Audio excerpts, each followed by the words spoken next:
रश्मि, help चाहिए तेरी, साथ चलेगी? क्या हुआ?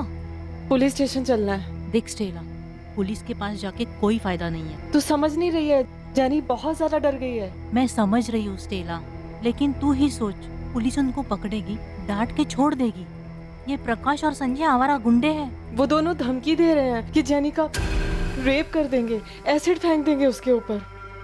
देख, मुझे पूरी उम्मीद है कि हम पुलिस के पास जाएंगे ना तो वो हमारी हेल्प करेगी। लेकिन स्टेला तू सोच, इन गुंडों को ज्यादा से ज्यादा 1-2 महीने की सजा होगी, लेकिन 1-2 महीने के बाद वो जेल से बाहर आएंगे ही ना। उसके बाद वो जेनी के साथ क्या कुछ नहीं कर सकते। रश्मि, फिर तू ही बताना क्या करना चाहिए। ऐसा को तो ना जान से मार डालना चाहिए।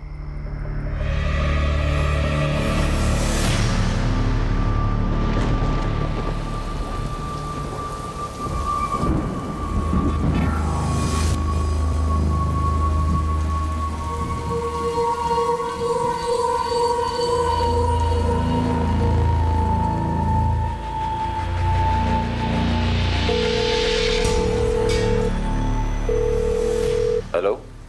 हेलो योगेश, स्टेला बोल रही हूँ। स्टेला, बड़े दिन बाद याद आई। कैसी हो तुम? मुसीबत में हूँ योगेश, हेल्प चाहिए तेरी। क्या हुआ बताओ। हेल्प करेगा तू? स्टेला, हुकुम करो। प्रकाश और संजय जैसे गुंडों से कोई कैसे डील करे, जो हमारे देश के हर मोहल्ले, हर गली, हर नुक्कड़ में पाए जाते हैं? क्या एक चेतावनी उन्हें असामाजिक काम करने से रोक सकती है, या फिर ऐसे असामाजिक तत्वों को दूर करने के लिए ठोस कदम उठाए जाने की जरूरत है? क्या ऐसा कोई कदम जेनी की मदद कर पाया, या फिर मामला हाथ से निकल चुका था?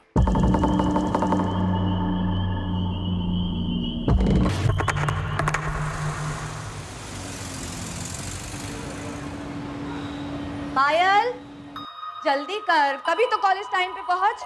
हाँ हाँ माँ, बस आ रही हूँ। बुक्स ही नहीं मिल रही थी। तेरा तो रोज का है। चल खा जल्दी जल्दी।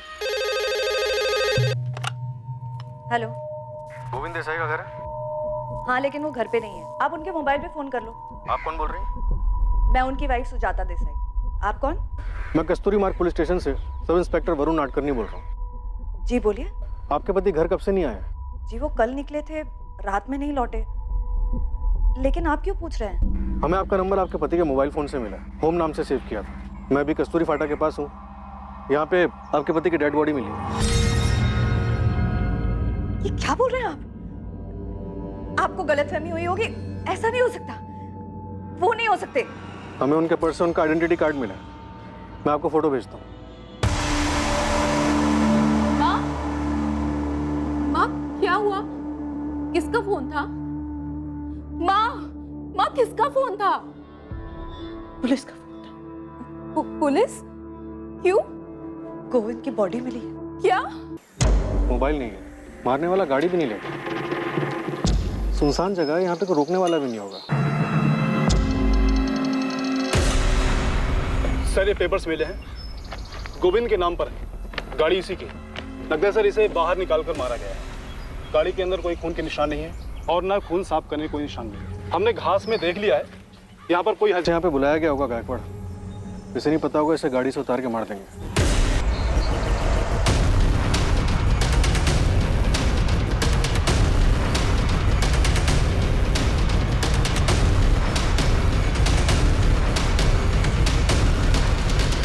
पेट और आंतों पे टोटल 19 बार वार हुआ है इंस्पेक्टर।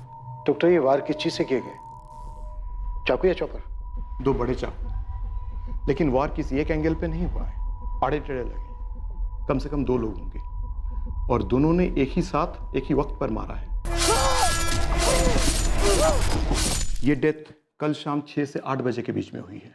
मर्डर के बाद कोई सामान चोरी नहीं हुआ, ना गाड़ी, ना पैसे, ना मोबाइल, यहाँ तक कि गोल्ड ज्वेलरी भी। मोबाइल तो वैसे भी अब कोई नहीं चुराता इंस्पेक्टर, सब जान गए हैं कि क्रिमिनल्स को पुलिस मोबाइल ट्रैक करके पकड़ लेती है। बाकी की चीजें क्यों नहीं चुराई?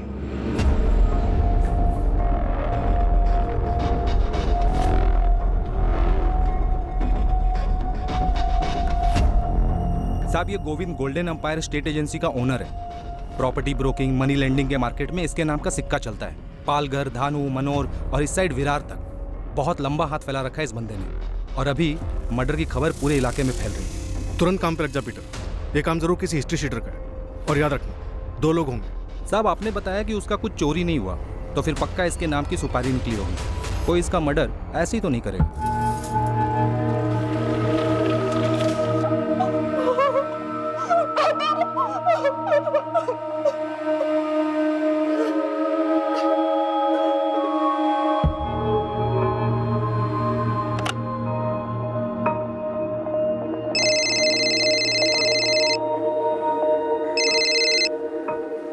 हेलो गौरी, जी गौरी बोल रही हूँ, बताइए। सब इंस्पेक्टर नैना तांबे, गोविंद देसाई को जानती हो? बिल्कुल जानती हूँ, लेकिन आप क्यों पूछ रही हैं? कल शाम आपने गोविंद देसाई को फोन किया था 5:15 बजे। हाँ किया था, लेकिन बात क्या है? गोविंद देसाई का मर्डर हो गया है। क्या? कब? कैसे? सुजाता जी, आपको नहीं पता कि आपके पति गोविंद कस्तूरी फाटा कैसे पहुंचे? नहीं पता सर। जब घर से निकले गोविंद, तो उन्होंने कुछ बताया था कि वो कहाँ जा रहे हैं? सुबह नाश्ता करके निकले थे सर। आखिरी बार तभी मुलाकात हुई थी। कहा था कि कुछ काम है, रात में नहीं लौटेंगे। उन्होंने बोला था कि आज सुबह या शाम तक वापस आ जाएंगे। आज बाहर जाना पड़ेगा सुजाता, तो शायद रात को नहीं आऊंगा। दूर जा रहे हो क्या? नहीं, जाना तो दमन ही है। वहां क्या है, एक जमीन का सौदा हो रहा है, टाइम लगेगा शायद, तो कल दोपहर को या शाम तक आ जाऊंगा। कैसे हुआ ये? किसने किया? गोविंद दमन नहीं गए थे क्या? फिर वो जा रहे थे और रास्ते में ही किसी ने उनका मर्डर कर दिया। लेकिन मर्डर क्यों किया? आप किसी गौरी को जानती हैं? नहीं।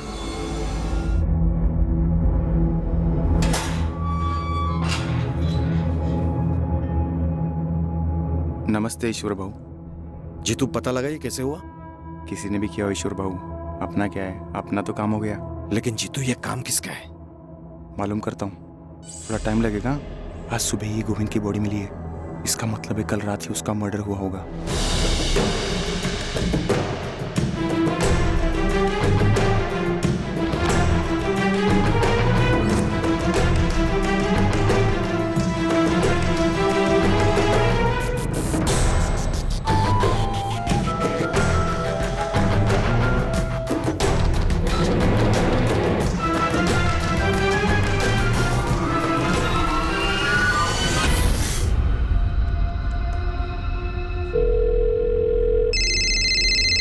हाँ बोल। तूने खबर सुनी अशोक? कौन सी खबर? गोविंद का मर्डर हो गया है। मोबाइल पर फॉरवर्ड्स आ रहे हैं। क्या बोल रहा है? किसने मारा? किसने मारा ये तो पता नहीं, लेकिन लोकल चैनल्स पर टॉप न्यूज बनी हुई है ये। गोविंद देसाई एक जाना माना प्रॉपर्टी डीलर और मनी लेंडर था। उसके मर्डर की खबर पालघर में जंगल में लगी आग की तरह फैल गई। पूछताछ के लिए जिसे सबसे पहले बुलाया गया वो कोई और नहीं बल्कि स्टेला थी, जिसकी बेटी को 2 लफंगे परेशान कर रहे थे। स्टेला गौरी कैसे बनी ये मर्डर चक्रव्यूह का हिस्सा था। एक ऐसा चक्रव्यूह जिसे तोड़ पाना इन्वेस्टिगेटिंग टीम के लिए आसान नहीं होने वाला था। जी मेरी बात हुई थी उनसे, मैंने ही फोन किया था ये बताने के लिए कि इंस्टॉलमेंट रेडी है, अपने पैसे लेने आ सकते हैं। मैंने 10,000 अरेंज कर लिए हैं गोविंद जी, आप लेने आ सकते हैं या फिर जगह बता दीजिए, मैं वहीं पे भिजवा दूंगी आपको। नहीं, मैं खुद आ जाऊंगा गौरी जी। वैसे भी विरार साइड पे मुझे 6:30 बजे शाम को काम है ही, फिर उसके बाद आपके यहाँ आ जाऊंगा और पैसे भी कलेक्ट कर लूंगा। काफी इंतजार किया लेकिन वो आए ही नहीं, मुझे लगा कोई काम पड़ गया होगा, बिजी हो गए होंगे, आज आ जाएंगे। लेकिन गोविंद ने क्या कहा था आपसे? 6:30 बजे विरार में कुछ काम है। जी यही कहा था मुझसे। गोविंद ने अपनी पत्नी से झूठ क्यों बोला? विरार? ऐसा तो कुछ नहीं बोला था उन्होंने, सिर्फ दमन जाने की बात बोली थी। ये बात हमें गौरी ने बताई। विरार में टेलर की शॉप है उसकी, इंस्टॉलमेंट की पहली किस्त देनी थी उसे गोविंद जी को। गौरी ने जब गोविंद जी को फोन किया था तो उन्होंने कहा था कि विरार का काम खत्म करने के बाद वो खुद उसके घर आके पैसे उठा लेंगे। उन्होंने फोन करके भी ऐसा कुछ नहीं बोला। अगर प्लान में चेंज होता था तो रात में वापस घर ही आते थे। मैडम मैंने पता कर लिया है, गौरी का टेलर शॉप विरार में है, लेकिन एक झोल है। क्या है गायकवाड़? उसका असली नाम गौरी नहीं है, स्टेला है, स्टेला गौरी थॉमस। उसकी दुकान का नाम जेनी टेलर्स है। अपनी बेटी के नाम पर उस दुकान का नाम रखा उसने। असली नाम क्या है तुम्हारा? स्टेला या गौरी? दोनों ही असली नाम है मेरे। मेरा पूरा नाम स्टेला गौरी थॉमस है। अपने पति जॉन से शादी के पहले मेरा नाम गौरी था। गोविंद से लोन लेते वक्त अपना नाम क्या बताया? गौरी? सर पूरा नाम बताया था, स्टेला गौरी थॉमस। और मिले कब थे तुम दोनों पहली बार? 4 महीने पहले। मैं अपनी आंटी के घर गई थी सूरत में। वहां से वापस आते हुए ट्रेन में मिले थे गोविंद जी। सूरत में? नहीं सर, वापस स्टेशन से चढ़े थे वो।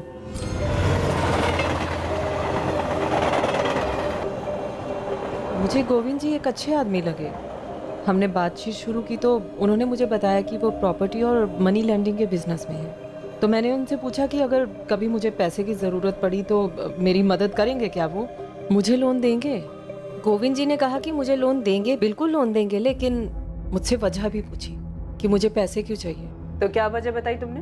मुझे मेरी बेटी जेनी को इंजीनियरिंग एंट्रेंस एग्जाम्स की कोचिंग क्लासेस में भेजना था। मैंने गोविंद जी को भी यही वजह बताई थी। तो ये क्लासेस तो काफी महंगी होती हैं। कितना पैसा दिया तुमको गोविंद देसाई? 75,000। तो तुमने अपना नाम गोविंद को स्टेला गौरी थॉमस बताया था? जी। तो तुम्हारा नंबर गोविंद अपने फोन में गौरी के नाम से क्यों सेव किया था? गौरी नाम से ही बुलाते थे गोविंद जी मुझे हमेशा। मैंने सर उनको कितनी बार कहा भी कि मेरा नाम स्टेला गौरी थॉमस है, लेकिन फिर भी वो गौरी बुलाते थे। इसमें कुछ अजीब तो है नहीं, क्योंकि काफी लोगों को ये नाम बड़ा इजी लगता है। शायद इसीलिए उन्होंने गौरी नाम से सेव किया मेरा नंबर। गोविंद ने आपको 75,000 रुपए का लोन दिया। ये पैसे कैश दिए थे या फिर चेक? कैश लिया था सर, और अभी पहली किश्त थी उसकी। और तुम्हारी पहली किस्त से पहले ही गोविंद जी के साथ ये सब हो गया। अच्छा स्टेला, ये टोटल अमाउंट पे कुछ इंटरेस्ट भी था या सब माफ था? पूरे 8% का इंटरेस्ट था मैडम। 8%। कुछ तो झोल है ना। इसे स्टेला गौरी थॉमस का इतिहास भूगोल सब निकालो और इसकी बेटी जेनी का। Okay sir.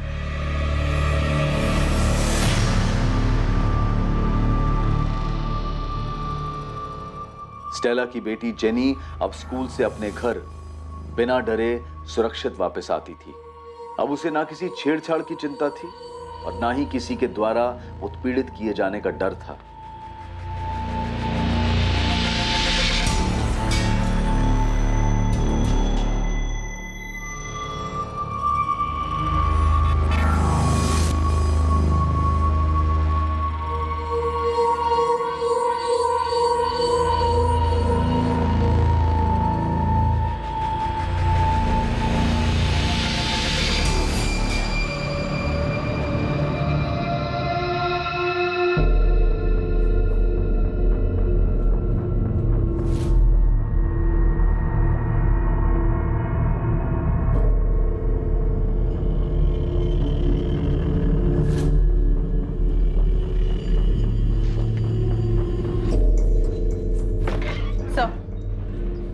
स्टेला का नंबर गोविंद देसाई के फोन रिकॉर्ड में है।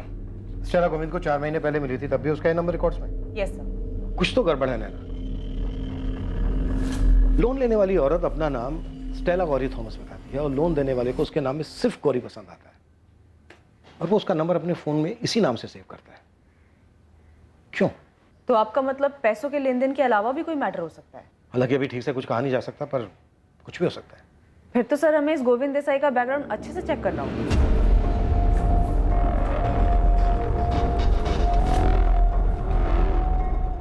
सुजाता जी, यहाँ बहुत से नामों के सामने पैसे लिखे हुए। आपके पति ने काफी लोगों को पैसे दिए थे। उनके काम के बारे में ज्यादा डिटेल में कुछ भी नहीं मालूम सर। तो फिर कौन बता सकता है? अभी तो कोई नहीं। पिछले 6 महीने से गोविंद अपना काम खुद ही संभाल रहे थे। और 6 महीने पहले? जी, लक्ष्मण। मैंने उससे बात कर ली है। 6 महीने पहले जितनी भी प्रॉपर्टी डीलिंग्स हुई हैं और जितने भी लेन देन है, उसकी डिटेल्स आपको दे देगा।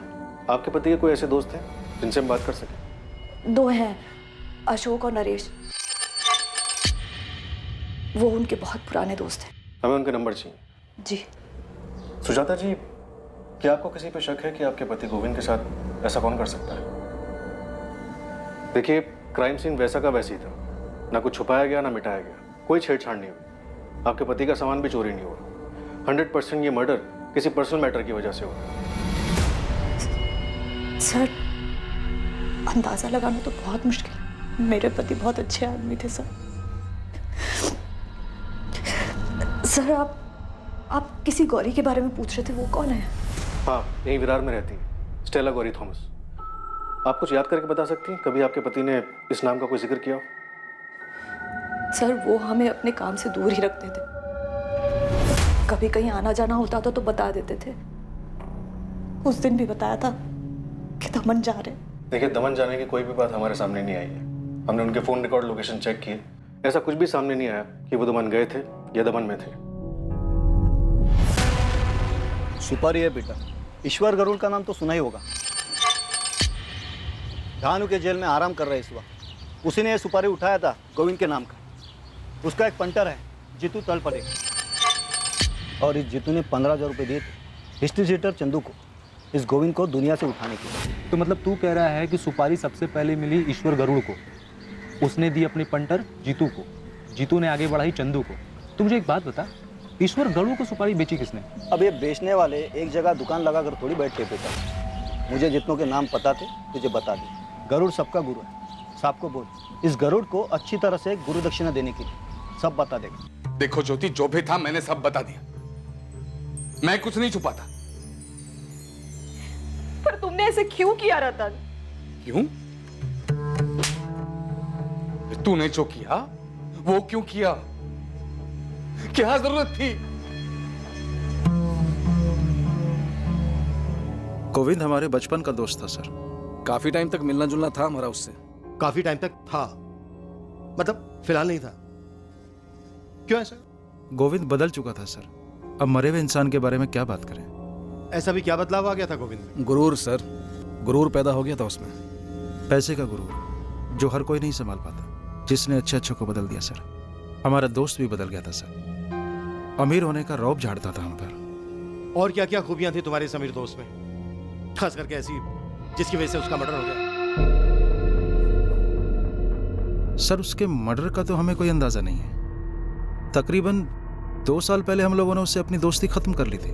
क्या करते सर, जब भी मिलते थे पीने के लिए वो हम दोनों को नीचा दिखाने की कोशिश करता था। बोलता था मैं कहाँ, तुम दोनों कहाँ। सर दोस्ती में मजाक उड़ाया जाता है पर इज्जत भी दी जाती है, जो गोविंद में नहीं दे रहा था। तुम लोग सीधी बात कर रहे हो, मैं भी सीधा मुद्दे पर आता हूं। 17 तारीख को दोपहर को जब गोविंद लंच पर अपने घर आया तो अपनी वाइफ सुजाता से यह कहकर गया कि वो दमन जा रहा है। अब तुम लोग ये बताओ कि गोविंद ने अपनी वाइफ से झूठ बोला या उसकी वाइफ हमसे झूठ बोल रही है?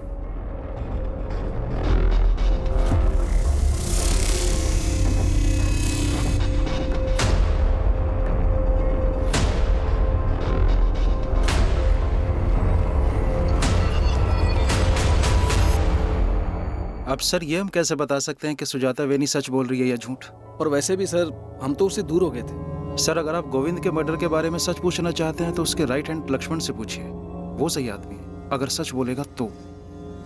सर मैं 6 महीने पहले तक का हिसाब किताब जानता, ये सारे लेनदार रजिस्टर में ही मेंटेन करता था। सर गोविंद जी के 2 प्लॉट दमन में, एक वापी में और यहाँ तारापुर में 2 प्लॉट, और ये सब 6 महीने पुरानी बात है सर। 6 महीने पहले ऐसा क्या हुआ था? तूने जॉब क्यों छोड़ दी? हमने सुना है तू गोविंद जी का राइट हैंड बन गया था। गोविंद जी ने अपना राइट हैंड खुद काट के फेंक दिया था, मैं निकला नहीं था, निकाल।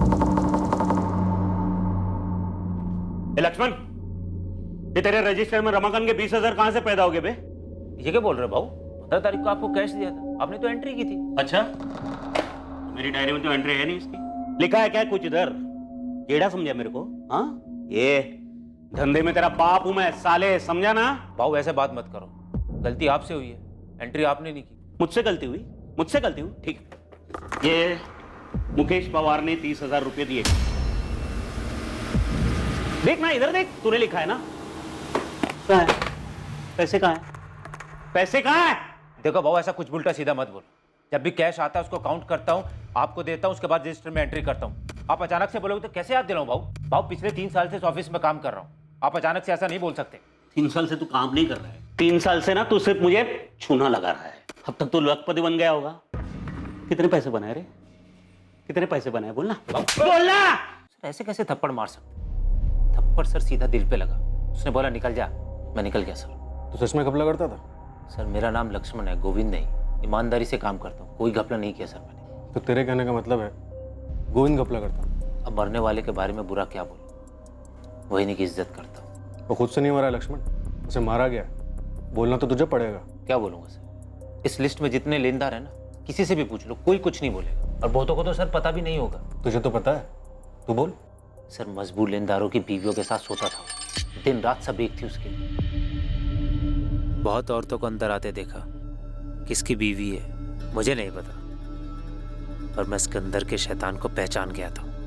ऐसे कितने लेनदारों की इंस्टॉलमेंट माफ कर देता था। मैं कुछ पूछता था तो बोलता था, ए तेरे बाप का पैसा है क्या? झापड़ मारा सर, पर मैंने कोई घपला नहीं किया सर। साला एक नंबर का।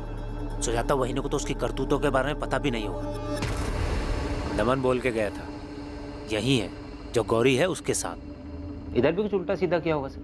तो गौरी को जानता है? Stella Gauri Thomas? नहीं सर, बड़ा अजीब सा नाम है, पहले कभी नहीं सुना था, लेकिन वहीनी ने बताया उसके बारे में। मेरे टाइम पे कभी गौरी ने कोई लोन नहीं दी। तूने किसी मुकेश पवार का जिक्र किया था, इसमें लिखा है कि मुकेश ने 15 लाख रुपए लिए थे। कितना पैसा लिया था उसने? हाँ सर, 1 साल पहले लिए थे, बल्कि मुकेश जी तो 30,000 रुपये मुझे पकड़ा के भी गए थे। तो बस 30,000 है मुकेश भाव, तो थोड़ा इंटरेस्ट कम करवा दे तो। अरे मैं कौन सा मालिक हूँ मुकेश भाव, इसके लिए गोविंद भाई से बात करो ना। तो गोविंद और उसके कपड़ों के बारे में काफी कुछ जानता। चल एक तुक्का लगा, किसने मारा होगा गोविंद को, और हम तुझे जाने देंगे। सर मैं कैसे बता सकता हूँ, लेकिन 100% इन्हीं लेनदारों में से किसी एक का गुस्सा उतरा सर। गोविंद बहुत नीचे से उठा था। उनके दोस्त अशोक जी और नरेश जी से आपकी बात हुई है ना सर, जैसे वो बड़ा बना ना, गरीबी भूल गया, चमड़ी था 1 नंबर का। 1 करोड़ सब जानता हूं मैं, जो नहीं जानता हूं वो पूछ रहा हूं। अगर जरा भी नाटक किया ना तो चमड़ी उधेड़ के रख दूंगा। नाटक तो सुपारी में हुआ था, एक ही आदमी का डबल सुपारी कैसे निकला मेरे को नहीं मालूम साहब। एक पहले मत हो जा, नहीं तो ऐसा तोड़ूंगा कि जिंदगी में कभी सुलझ नहीं पाएगा, समझा? अरे मैं सच बोल रहा हूँ साहब, गोविंद का सुपारी मेरे को 13 जुलाई को मिला था, लेकिन मेरा किस्मत खराब कि 14 को मेरे को आरके ज्वेलर्स की केस में अंदर जाना पड़ा। तो फिर मारा कैसे उसको? अरे मैंने थोड़ी मारा साहब, 17 तारीख तक तो मैं कोर्ट के चक्कर में फंसा हुआ था। 17 को जैसे फ्री हुआ, मैं जेल में बुलाया अपने पंटर जीतू को। नमस्ते ईश्वर बाबू। 5 दिन लेट हो गए, और ज्यादा लेट नहीं होना चाहिए। गोविंद देसाई, कल के कल टपका डाल इसको। अपने तरफ से तो 18 को ही इसका गेम बचने वाला था, लेकिन 18 को मेरे पंटर ने बताया कि 17 को शाम को उसको ऑलरेडी किसी ने आउट कर दिया था। अपनी तकदीर तो इंग्लैंड टीम जैसी निकली। बॉल को बैट लगा, ओवरथ्रो का 4 रन मिल गया, टपकाने का पैसा तो एडवांस में मिला ही था साहब। तो फिर किसने मारा गोविंद को? अभी पता नहीं चला साहब, गेम तो कोई और ही बचा है। लेकिन साहब इस मर्डर में अपुन का नाम नहीं लिखना साहब। मैं जीतू को बोला है जल्दी से जल्दी मालूम कर, जैसी खबर मिलती है मैं आपको खबर कर दूंगा साहब। देख, ये केस मुझे जल्दी से जल्दी क्लोज करना है।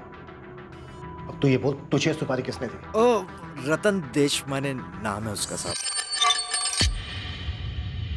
क्या लफड़ा था उसका गोविंद के साथ? अब साहब सुपारी देने वाला ये सब थोड़ी ना बताता है साहब, धंधे का उसूल है, आम खाने का गुठली नहीं गिनने का।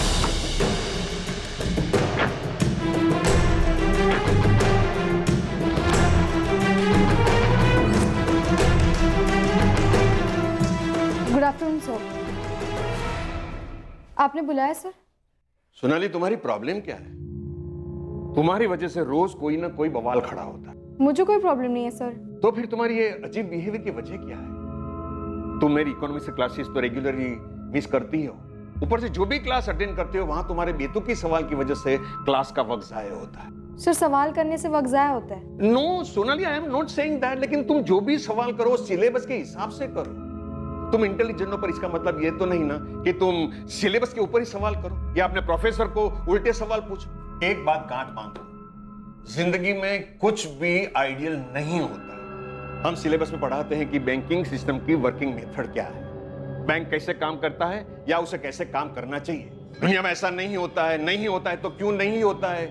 ये सारे सब्जेक्ट्स पर घंटों तुम बहस नहीं कर सकती हो।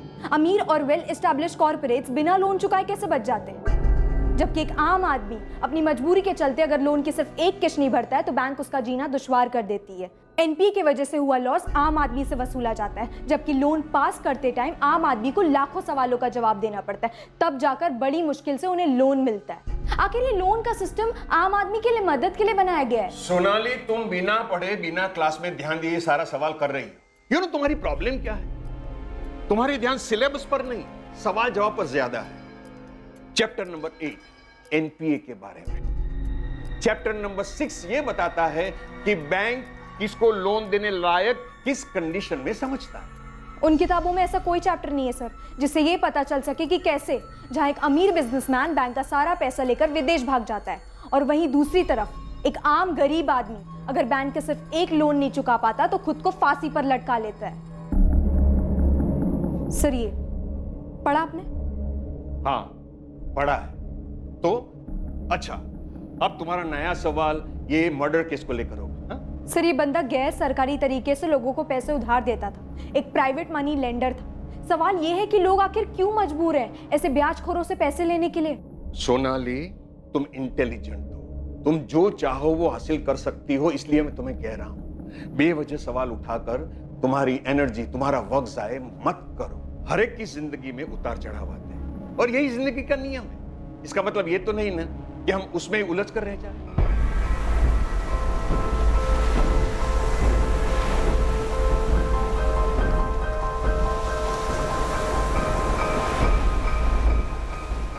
गोविंद देसाई की हत्या पक्के तौर पर सुपारी किलिंग से हुई थी। हत्या करने वाले ने उसकी कोई चीज नहीं चुराई थी। तो क्या हत्यारे को इस बात के कड़े निर्देश दिए गए थे? क्या यह हत्या किसी के मन में पल रहे गुस्से के ज्वालामुखी फटने का नतीजा था, जिसमें पैसे से बढ़कर भी कोई और चीज थी? और क्या इसका ताल्लुक अतीत से था? हाँ, दी थी मैंने सुपारी। गुस्सा था उस गोविंद से, मार डालना चाहता था उसको, अपमानित महसूस कर रहा था। ईश्वर गरुड़ क्रिमिनल है। भले ही उसने ये स्टेटमेंट दिया हो कि गोविंद तुम्हारी सुपारी से नहीं मरा है, लेकिन उसका ये स्टेटमेंट तुम्हें बचा नहीं सकता। तुम भी उतने ही दोषी हो। कोई अफसोस नहीं है सर, कोई अफसोस नहीं। मेरी पत्नी के साथ सोया था वो।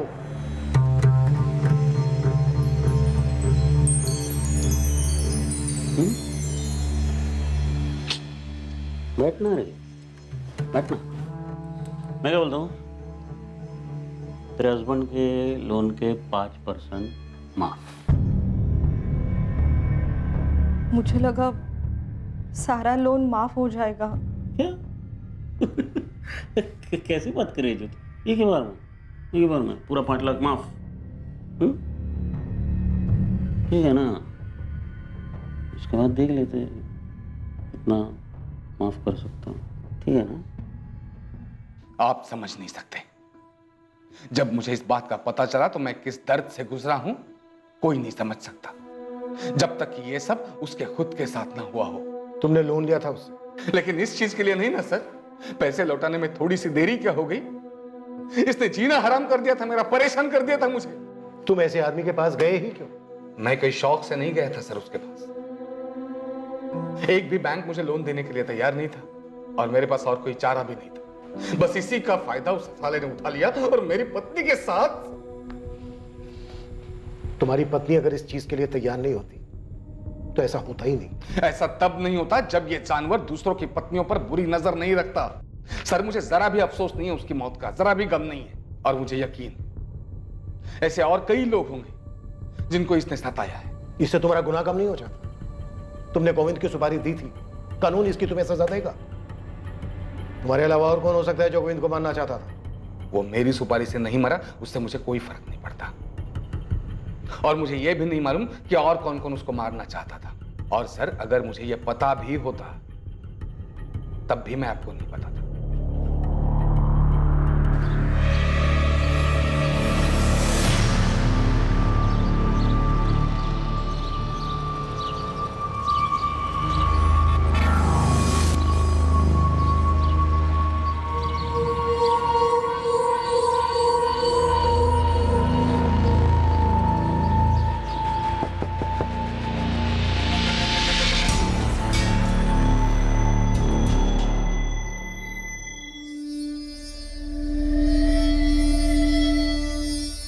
क्या हुआ मम्मा? कहाँ क्या हुआ? आपकी शक्ल को इतनी उतरी हुई क्यों है? कुछ नहीं मम्मा, जब से वो पुलिस ने उस गोविंद के बारे में पूछताछ के लिए बुलाया, बहुत परेशान लग रही है। तू ज्यादा ही सोच रही है, ऐसा कुछ नहीं। खाना खा, बैठ के खाना खा।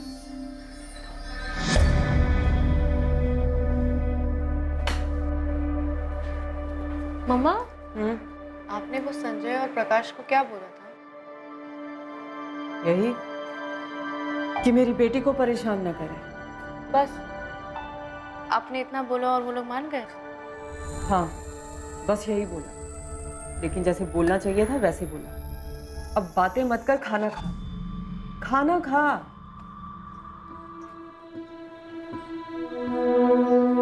माँ, क्या आप जानती थी कि पापा क्या करते थे?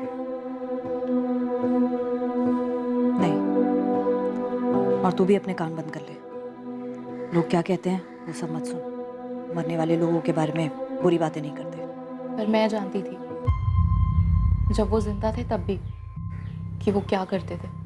लेकिन अब ये बातें करके क्या फायदा? हमें तकलीफ ही होगी। वैसे भी कहा जाता है कि लोगों को अपने किए का फल जरूर मिलता है।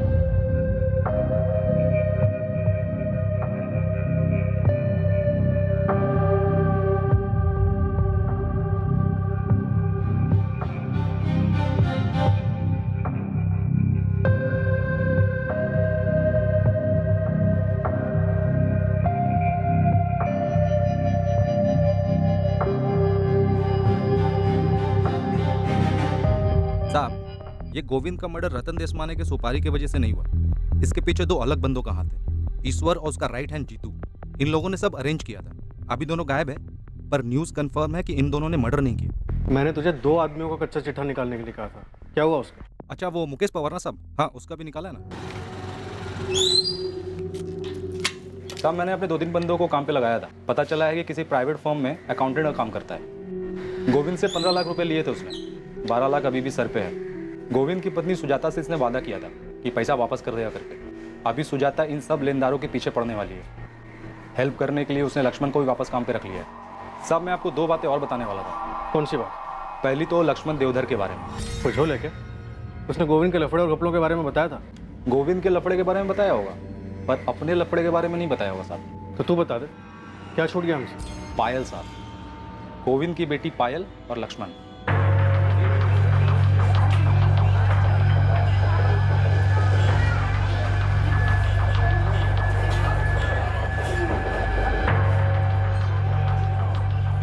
तेरा मतलब है पायल और लक्ष्मण के बीच में चक्कर है? लग तो रहा है साहब। मतलब अकेले में बहुत मिलते हैं लोग, खाली दोस्त तो नहीं हो सकते। पायल की माँ सुजाता, उसे पता है क्या? अब ये तो वही बता सकती है साहब। हालांकि उसने लक्ष्मण को वापस काम पे तो रख लिया है। गोविंद के धंधे के बारे में बहुत नॉलेज है उसको। और दूसरी बात?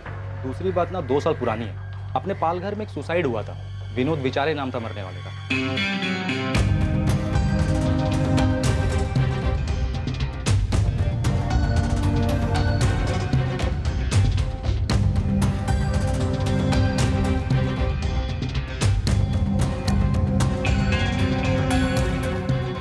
विनोद विचारे, इसने भी पैसे लिए थे क्या गोविंद से? पूरे 25 लाख। डिटेल में बता बेटा। साहब, ये विनोद विचारी की एक बेटी है सोनाली।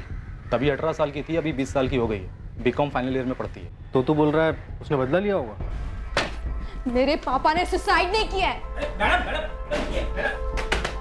ये एक कोरा कागज है, लेकिन इस पर एक चीज लिखी हुई है जो तुम्हें दिखाई नहीं देगा, और वो ये है कि मेरे पापा ने सुसाइड नहीं किया, बल्कि उनका मर्डर हुआ है, वो भी तूने किया है। ये लड़की, मैंने ना कोई ट्रस्ट वस्ट नहीं खुल रखा यहाँ। तेरे बाप ने मुझसे उधार पैसे लिए थे, वो तो चुकाने पड़ेंगे तुझे या तेरी माँ को। गोविंद देसाई, तुझे इस बात की कीमत चुकानी होगी, और मैं तुझे यकीन दिलाती हूँ कि तेरा पूरा कर्जा उतार दिया जाएगा, वो भी एक झटके में। तो लक्ष्मण ने सोनाली के बारे में नहीं बताया था? नहीं सर, और पायल के बारे में भी नहीं बताया। आई एम 100% श्योर इस मर्डर में कोई पर्सनल एंगल है, इसलिए सामान चोरी नहीं हुआ। एक्यूज ने अपना काम किया और निकल गया। सर, ये स्टेला थॉमस और स्टेला गौरी थॉमस, इसका कुछ तो जरूर है इस केस से। उसने गोविंद को लास्ट कॉल किया था, इसलिए उस जगह पर बुलाया जहां पर उसका मर्डर हुआ था। सर, 100% ये उसी का काम है। इस स्टेला का एक नया एंगल पता चला है। स्टेला की बेटी जेनी 12th में अभी 6 महीने पहले की बात है। स्टेला की बेटी जेनी को उसके इलाके के 2 लड़के संजय और प्रकाश परेशान करते थे, छेड़ते थे उसे।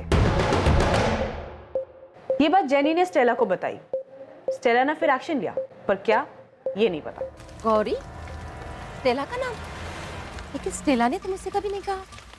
मतलब हो सकता है पर मुझे नहीं पता। अच्छा रश्मि जी, ये स्टेला का पति जॉन मरा कैसे? मैडम उसका एक्सीडेंट हो गया था, मतलब जिस फैक्ट्री में वो काम करता था ना वहीं एक्सीडेंट हो गया। रश्मि जी, मैं गोल गोल बात नहीं करूँ, पर हमें शक है कि गोविंद देसाई की मर्डर में स्टेला थॉमस और स्टेला गौरी थॉमस का हाथ है। रश्मि जी, मैं गोल गोल बात नहीं करूँ, पर हमें शक है कि गोविंद देसाई की मर्डर में स्टेला थॉमस और स्टेला गौरी थॉमस का हाथ है।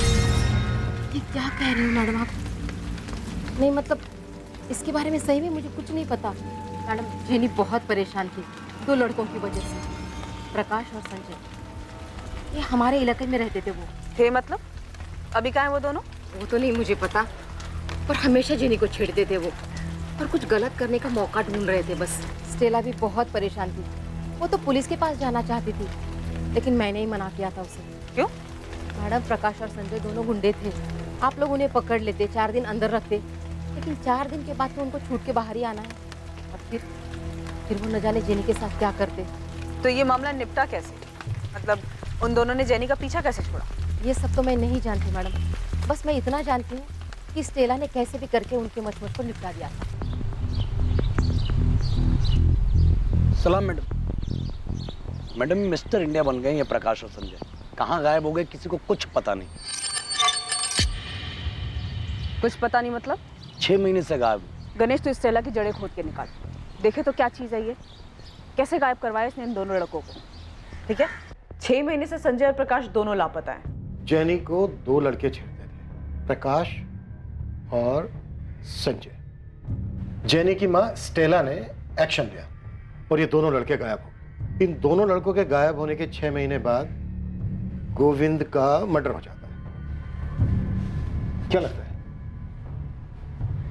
ये इंसिडेंट आपस में कनेक्टेड है? सर, स्टेला का गोविंद से कनेक्शन और स्टेला का इन दोनों लड़कों से भी कनेक्शन है, लेकिन एक नाम और है, सोनाली।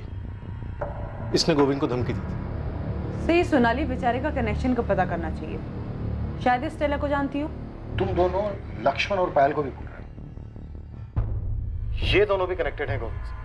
स्टेला गोविंद से कनेक्टेड, सोनाली गोविंद से कनेक्टेड, लक्ष्मण और पायल गोविंद से कनेक्टेड।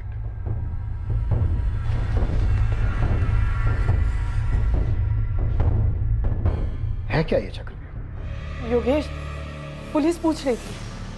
क्या बोलूं मैं? ये तुमने किया क्या है प्रकाश और संजय के साथ? तू टेंशन मत ले स्टेला, अब वो दोनों कभी वापस नहीं आने वाले। जेनी सेफ है।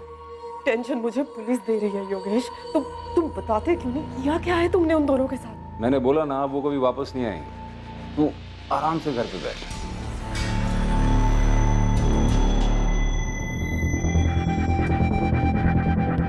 सोनाली, क्या किया है? ये सब नियति का खेल है माँ, कर्म। उसने जो किया उसके कर्मों का फल उसे आखिर में मिल ही गया। उसने जो हमें दिया था वो वापस चुकाया जा चुका है। हिसाब दोनों तरफ से बराबर होना चाहिए। अब हो चुका।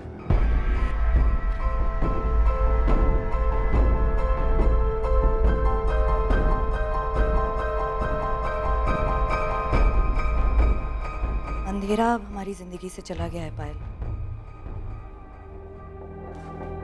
तुझे अपनी जिंदगी जैसी जीनी है वैसी जी।